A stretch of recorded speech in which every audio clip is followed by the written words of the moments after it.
Okay, thank you very much for the opportunity to speak here. It's wonderful to meet so many friends. So in this talk, I will talk about the recent work with Hennenfent and James Waterman, in which we construct transcendental entire function, which has some wandering domains that form these lakes of Wada structure. So for the people that are not familiar with what lakes of Wada are, in this construction, we start with a bounded domain in the plane, like this black set here, which you can think of as an island in the sea, right?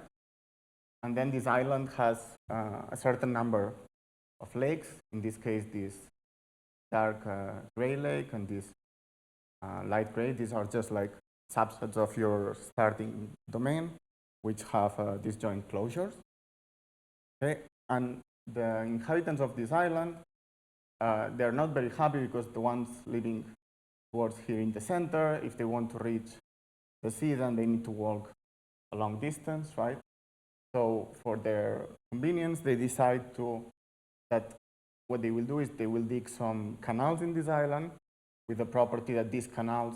So the inhabitants of this island, not being happy with this starting setup, they dig this canal that has the property that, as I was saying, it doesn't disconnect the island, but now from every point in the island, if you want to reach the sea, this white set, there is just some small distance that you can fix. Okay, and then you do a similar thing with the other two lakes in the island, so that these lakes, you build some canals around, so that the water from these lakes reaches every point of the island, of the black set, within a smaller distance. And again, you do the same for the third one. And then what happens is that the next year, these inhabitants of the island, they get a bit more demanding. So they modify again each of the canals so that the water reaches every point of the island within a shorter distance. And they keep doing this again and again. And at the end, what happens is that you can see that the black set is getting thinner and thinner. And at the end of this construction, the island disappears, and you just have that the black set becomes the common boundary of all the complementary components. So the black set that used to be the island becomes the boundary of each of the two lakes and this white sea here. So you see, you end up with a set that looks a bit like this. So here you're seeing there are 4 complementary domains. So there is the red, the blue, and the green that are bounded domains. And the white one is the unbounded complementary component. And all these 4 domains in the plane, they have the common boundary, which is this compact subset. Okay? And we call this type of set a lakes of Wada continuum. So this is just a continuum which has the property that it's the common boundary of at least three domains in the plane. The possibility for this continua to exist was proved by Brouwer in 1910. And you can see here in the right a figure that is from the original paper of Brouwer of how these lakes of Wada looked. Actually, as a curiosity, this figure was the first picture in color that appeared in the mathematician Allen. So, also, I should mention that this works not only for a finite number of lakes, but throughout the construction, at each step, you can add a new lake, so that at the end, you have that this lakes of Wada continuum is the boundary of infinitely many domains in the plane. Okay. Okay. So these lakes of Wada construction appeared in a paper by Yoneyama, 1917, who describes this iterative process, and these are the original figures from this paper, where you can see that he started with an island and the lake, and then drew this sketch of a canal that goes around. Although by our definition, this case would not be a lakes of Wada continuum, because there's only like the sea and the lake, and we require to have at least three complementary components of the island. So you would have to have at least one other lake. But this is the idea. And this construction, in the paper of Yoneyama, he quoted that this was communicated to him by his advisor, which was this person called Mr. Wada, which was a mathematician from Kyoto University. And if you try to search online some information about him, actually there is not much known about him. But we were happy to hear from Yutakaishi that told us that he once researched about this, and he found in the library of Kyoto University, he found this picture of Wada, and you can see the figure in this paper here. So it's this person. Okay, so these lakes of Wada, they look a bit strange the first time you see them, but actually they appear naturally in the theory of dynamical systems. So there are several places where they show up. So for example, this picture that I showed before, it comes from the diffeomorphism of the torus. So this is like actually the projection to the plane of this set that lives in the torus. And I should also mention that Haber and Oberstebord obtained also that these lakes of Wada appear in Henon maps of R2. But all these are real dynamical systems, and until now there was no appearance of these sets in complex dynamics. I think it was also a question by Walter Bergweiler, asked in several lectures, I think, whether these lakes of Wada appear as a dynamically natural subset of the Julia set for some functions, such as the boundaries of Fatou components, etc.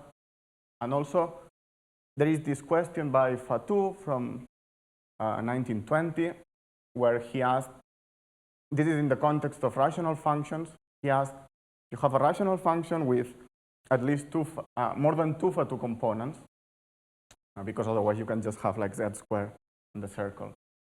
If you have a rational function with more than two Fatou components, then obviously this function has infinitely many Fatou components. Then is it possible to have that two of these Fatou components share the same boundary? Okay, so this is still an open question for rational functions. But then 6 years later, Fatou introduced and initiated this study of transcendental entire functions. And what we actually do is we answer this question in the context of transcendental entire function. So our result says that there exists a transcendental entire function with a bounded Fatou component whose boundary is a lakes of Wada continuum. So it means that the boundary of this Fatou component is the boundary of at least 3 domains.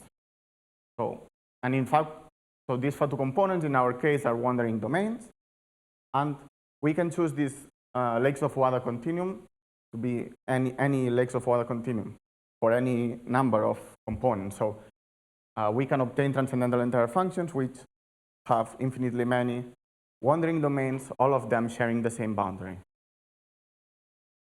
That's the result. So there are also a number of related questions which concern invariant Fatou components. So as I said, in our case, these are wandering domains. The question for invariant Fatou components is much, much harder. But just because I was mentioning this problem, I thought I should mention these things. So for example, if you use a completely invariant Fatou component, then it follows that the boundary of U equals the Julia set. And Makienko's conjecture asks whether the opposite is true. And the connection with the lakes of Wada is that, in fact, any counterexample to Makienko's conjecture would need to be a lakes of Wada continuum. Okay. Then I also wanted to mention that recently Dudko and Lyubich talked about that they are proving that the boundary of a Siegel disk of a quadratic polynomial is a Jordan curve, which means that for quadratic polynomials, if this result goes through, then it would mean that there are no lakes of Wada boundaries for quadratic polynomials. And this suggests that perhaps this cannot happen at all for polynomials, right? The claim, I think their claim is for quadratic polynomials only. So we we pose this question in the paper, which says that perhaps if f is a transcendental, if f is an entire function and using a bounded invariant Fatou component, then perhaps the boundary of U is a simple closed curve. So this would mean that these legs of Wada boundaries would be more or less associated to wandering domains. Okay, so I think Anna also did a nice introduction to wandering domains in the morning. I don't probably need to do too much. So wandering domains come in two flavors. There are the multiply connected wandering domains and simply connected wandering domains. So for the matter of this talk, we are interested in simply connected wandering domains. I just put two cases here because they are very different in terms of the dynamics and in terms of their geometry. If you have multiply connected wandering domain, then you know that it's contained in the closure is contained in the fast escaping set, and when you iterate, the iterates of it, they become some sets that contain very large annuli, and the dynamics are very well understood, while in the case of simply connected wandering domains, they are much more flexible, as in the sense like there are oscillating cases, and also their geometry can be very different. And this is part of what we do in this talk. We study what are the shapes and the boundaries of this. Oops. Okay, so I want to mention also that our work is very much inspired by this recent paper of Luca Bochthaler, which appeared in January this year, I guess, which we read and we really liked it. It has very nice ideas. So in this paper, he shows that, so if you have a bounded simply connected domain, so the question is when can a bounded simply connected domain be a wandering domain of a transcendental entire function? So he gave two conditions. One is that U needs to be regular, which means that the interior of the closure of U needs to be equal to U. So here in the left, you see a domain that is not regular, because when you take the closure, this slit disappears, and then it's not equal to U again when you take the interior.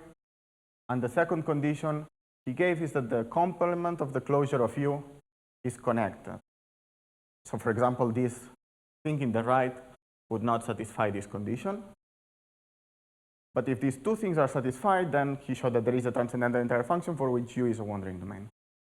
Then the first condition, being regular, he showed that this is necessary.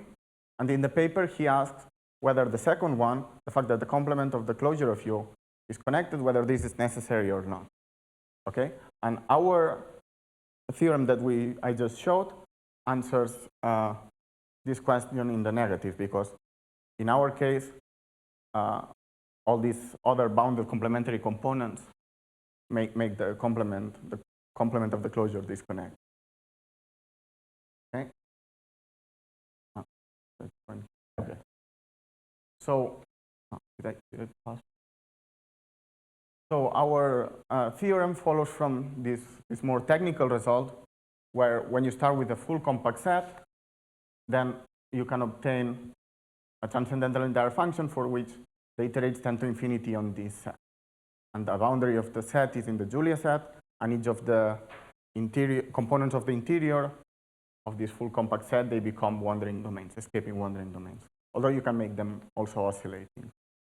So roughly, we have a different point of view in the terms that, so Luca was looking at the open set with these two previous conditions, and we look at full continuum, and then the wandering domains are the interior components of this continuum. Okay, and then it's still an open question whether, so our things satisfy that the field of the closure, so it's still not known. So if U is a simply connected Fatou component, and you take the field of the closure of U, it's still not known if the boundary of U is always equal to the boundary of K. This happens in our legs of Wada examples, but we don't know if this is true in general. So this is the refinement of Luca's question applied after knowing our result. Okay, so one nice corollary that we can have is that if you start with the Julia set of the field in Julia set of a quadratic polynomial, and you apply our theorem, then you obtain that there is a transcendental entire function for which this exactly field in Julia set satisfies that the boundary is in the Julia set, and each of the components of the interior are wandering domains that escape to infinity. But it's nice that we can have exactly this shape as a subset of the Julia set. Okay. Also, one other result that we have is that we can use this construction result to obtain new counterexamples to the Strong-Kirilenko conjecture. So Leticia mentioned some of these things before. So the original counterexample to the Strong-Kirilenko conjecture was given in the RQPS paper, and then there were subsequent improvements to this example, one by Bishop in class S, then Lasse made another one in the ArcLight paper. Recently there is this one of Tanya and Lasse, and I think Andrew Brown is also looking at constructing new counterexamples to a Strong-Kirilenko conjecture. So we obtained a counterexample that looks like this. So what we do is like we take the field in Julia set of a quadratic polynomial, and then we add a spiral towards it around this field in Julia set, and then we apply our result to the continuum, which is the union of these two things, the spiral and this field in Julia set. So we obtain the function for which the interior components become wandering domains in the escaping set, and this spiral and the boundary of this is in the Julia set, and everything escapes to infinity. So this is a counterexample to the Strong-Kirilenko conjecture, because if you take a point from one of the interior components, then this point cannot be joined to infinity by a curve of points that is escaping, because if you had such curve, then it would need to cross here, and you would obtain like a domain that is bounded by a curve of points in the escaping set, and inside there is a point in the Julia set, and basically you would need the escaping set needs to be a spider's web, and we can construct this function. The way we construct the function, it omits certain points, so there is like an asymptotic curve where the function is bounded. So this contradicts the fact that the function has an escaping set spider's web. So this is a completely new example that looks. So these examples are a bit more similar in the construction. This is just like a simple way to obtain a counterexample to a Strong-Kirilenko conjecture. Just to finish, I wanted to give some ideas about the proof of this result. So it's very similar. So the ideas follow from Luca's construction. There is just a small change I want to point out. Luca used a more refined version of Runge's theorem, but it turns out that it was not necessary. We can do it with the basic Runge's theorem. So given this full compact set, what we do is we first consider a nested sequence of compact sets that approximate this set, such that the intersection of this compact set is our set K. And then in each of the levels, we put a point. So we obtain the sequence. We use a sequence Pj of points such that each level has one point, and the sequence is chosen with the property that their accumulation set is the boundary of the set K. So even though you just put one point at every level, you can still make that the accumulation set is the full boundary of K. Okay.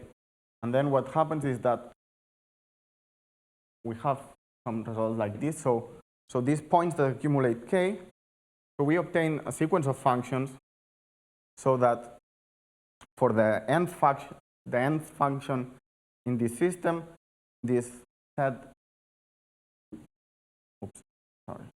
So at the nth step, this nth level moves n steps forward. So I'm not explaining very well.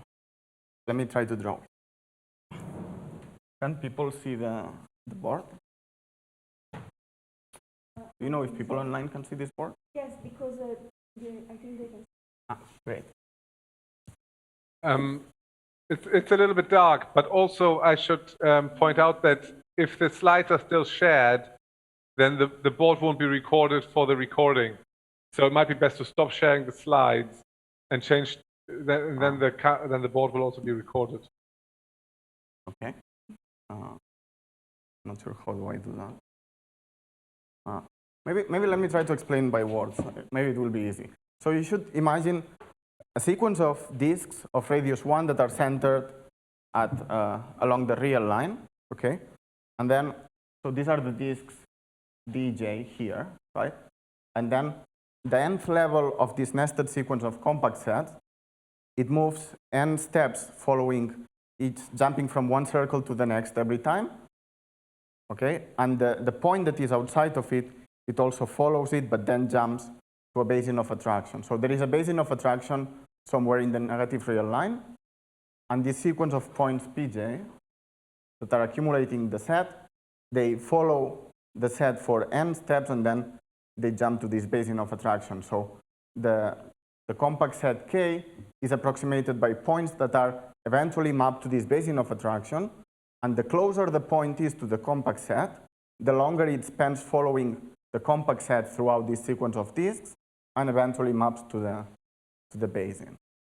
Okay, and this is why at the end of the construction, for the function that you get at the end, only the points that were in the compact set move always to the right, and the other points eventually map to the basin of attraction that is at the negative real line. And this is basically Luca's idea. We just do it with a little bit different, but yeah. Yeah, perhaps I'll stop here. Thank you.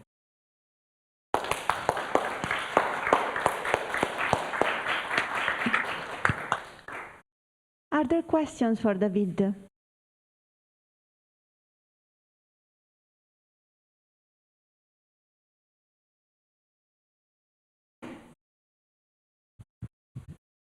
I have a stupid question.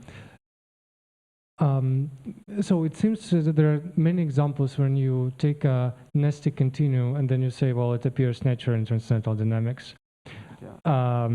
Is there a kind of a general theorem that says that you can essentially construct for a given continuum, whatever nested is, you can construct a function using some Runge theorem or?